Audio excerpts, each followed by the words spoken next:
Hello, my name is Miss Leah, and today I'm going to be teaching you how to use Kahoot to learn and quiz your kids. Kahoot is a great app. It has a lot of little games you could play with your kids for fun time. When you don't have anything else to do, or if it's Fun Friday or anything like that.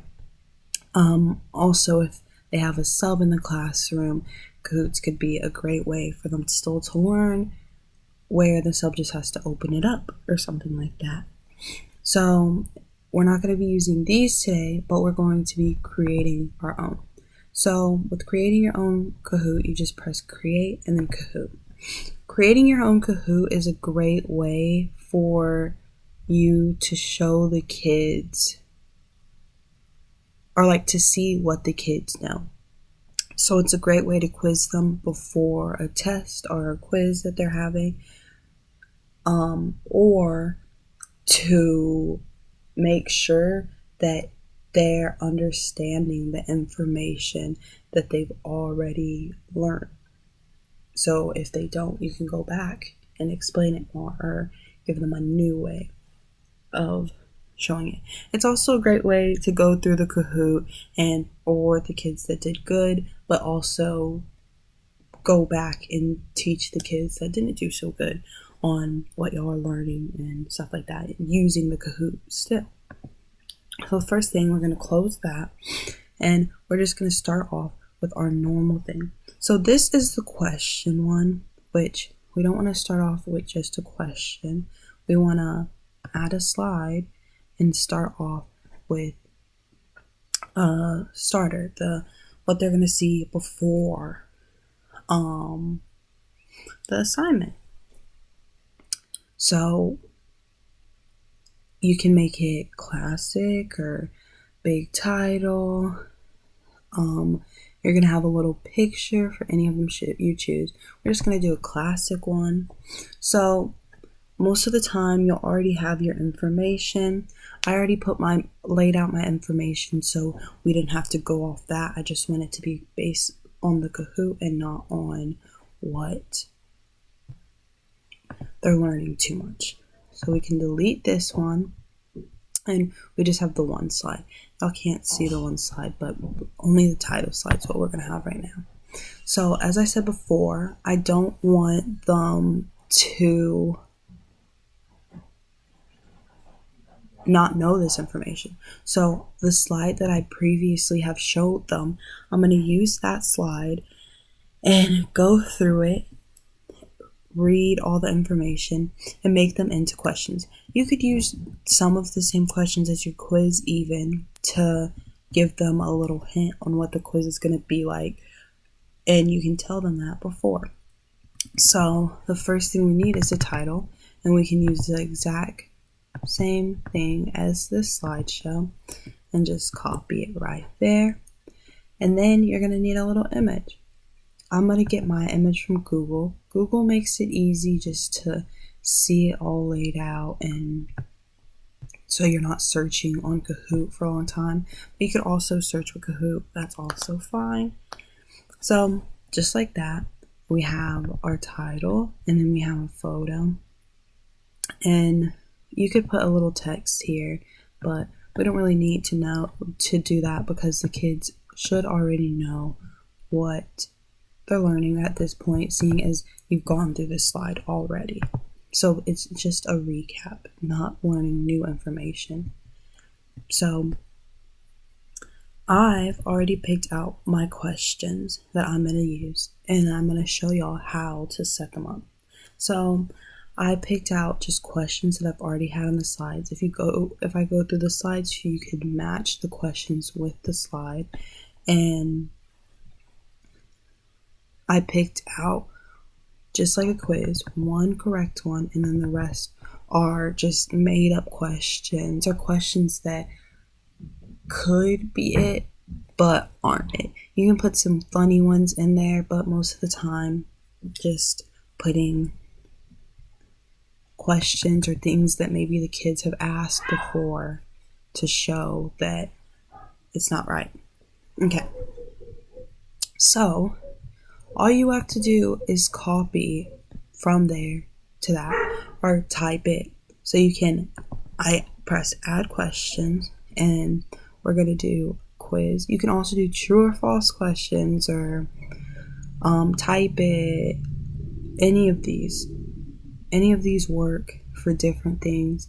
I feel like type your answer is something that kids don't like as much, especially if you're working with younger kids. It can be stressful for them to have to type when it's on a timer. And yes, Kahoot's on a timer, so you need to give them enough time depending on how much they have to read. So we're just going to click the regular quiz, and then we're going to add the question. So we already have the question here, so all we have to do is copy it, and it's the first question. And then there we go. Just like that. And then the same thing, we can add from Google, any photo. I just searched up the question and then picked the ones I see. Make sure that you're not putting all the questions at the same spot. So like all the answers. So all the answers on red. Just make sure you're changing it up. As I have it here, some of them are B and some are 2 or B, and then A, and then A. Like you see, mines are very much the same. So as I'm putting it on there, you're going to want to switch it up a little. So I'll copy my A down in a different area. Oh, sorry. So as you see, that's how you click the right answer. So this is the answer, right? So I'll copy it down. Make sure you don't click the check mark. The check mark's just there so they know. So I know which one's right when I'm copying it down, so I don't have to read them over and over and over. So then you'll click it. So that's the right answer. So when they're going through the Kahoot, they will have to click that one for them to get it right.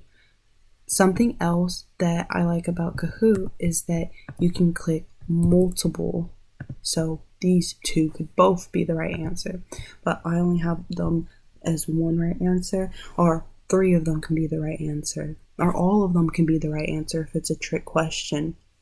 Just showing them, because on tests there sometimes says all the above, so just showing them that it's all of them, and know that on their test or quiz they're going to have questions like that. Okay, so let's add the rest of them. We have 8 questions, so we're just going to add a couple slides.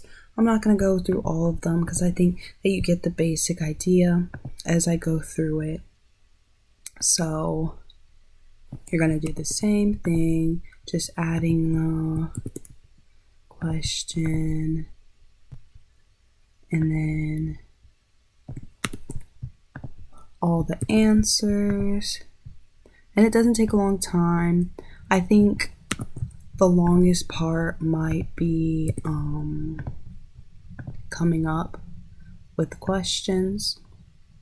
But when you already have your slide and that you've been going over it for a while, you understand your slide, and so you know what questions to come up with, or you know what the kids were the most confused about, and everything like that. So it's very simple at the same time. We're going to do the same thing here. And you can see I just copy, place it down, plus put the check mark on the right one, just like we have them on the slide, but the kids can't see it. So it's just for you.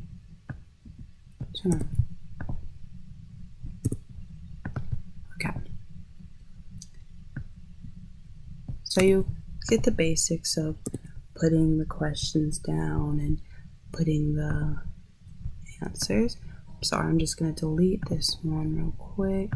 We're gonna grab a photo, just any photo. The kids aren't gonna look at the photos that much, so pretty easy. And then we're gonna save it. You can't see, but there's a blue button that says save, and you'll just save it. Come back here, copy the same title. It's just a lot of copying. For the description, you can put whatever you want. So I'm just gonna put for grade history real quick. That's all I'm gonna put right now. And then you see right here, you can host the live. It'll be different when you go out, but it'll be the same. You'll see every Kahoot you've made in like little boxes, and then you can click them and then press host or whatever. Then you just press start. The kids would enter the code, so you would give them a second. Here, see, and then the music that they love, you give them the code and they'll just enter this code in to enter the Kahoot. They'll all start popping in to play the Kahoot, and then you would press the start button, and then that's when you would see your questions and everything, and then that'd be the end of your Kahoot. But right now we can't start a thing because we don't have our kids with us. So that's all. So you learned how to make a Kahoot, and that's it for the video.